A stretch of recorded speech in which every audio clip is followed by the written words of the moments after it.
तुम भी उनकी आराधना में लग जाओ। केवल वे ही तुम्हारे दुखों को दूर कर सकते हैं। सुनीति की बात सुनकर ध्रुव के मन में श्री विष्णु के प्रति भक्ति और श्रद्धा के भाव उत्पन्न हो गए। वह घर त्याग कर वन की ओर चल पड़ा। भगवान विष्णु की कृपा से वन में उसे देवर्षि नारद दिखाई दिए। उन्होंने ध्रुव को श्री विष्णु की पूजा आराधना की विधि बताई।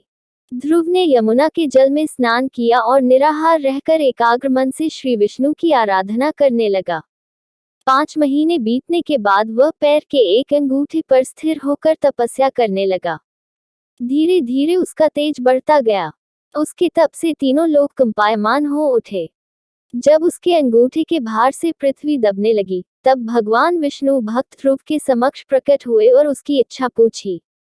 ध्रुव भाव विभोर होकर बोला, भगवान, जब मेरी माता सुरुचि ने अपमानजनक शब्द कहकर मुझे पिता की गोद से उतार दिया था, तब माता सुनीति के कहने पर मैंने मन ही मन ये निश्चय किया था कि जो परब्रह्म भगवान श्री विष्णु इस संपूर्ण जगत के पिता हैं, जिनके लिए सभी जीव एक समान हैं, अब मैं केवल उनकी गोद में बैठूंगा। इसलिए यदि आप प्रसन्न होकर मुझे वर देना चाहते हैं तो मुझे अपनी गोद में स्थान प्रदान करें, जिससे कि मुझे उस स्थान से कोई भी उतार न सके। मेरी केवल इतनी सी अभिलाषा है।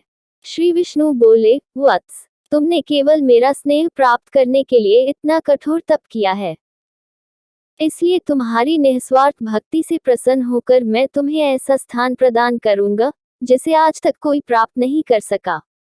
ये ब्रह्मांड मेरा अंश और आकाश मेरी गोद है। मैं तुम्हें अपनी गोद में स्थान प्रदान करता हूँ। आज से तुम ध्रुव नामक तारे के रूप में स्थापित होकर ब्रह्मांड को प्रकाशमान करोगे। इसके आगे श्री विष्णु ने कहा, तुम्हारा पद सप्तर्षियों से भी बड़ा होगा और वे सदा तुम्हारी परिक्रमा करेंगे। जब तक ये ब्रह्मांड रहेगा, कोई भी तुम्हें इस स्थान से नहीं हटा सकेगा। वत्स, अब तुम घर लौट जाओ। कुछ समय के बाद तुम्हारे पिता तुम्हें राज्य सौंपकर वन में चले जाएंगे। पृथ्वी पर 36,000 वर्षों तक धर्मपूर्वक राज्य भोग कर अंत में तुम मेरे पास आओगे। इतना कहकर भगवान विष्णु अंतर्धान हो गए। इस प्रकार अपनी भक्ति से भगवान विष्णु को प्रसन्न कर बालक ध्रुव संसार में अमर हो गया।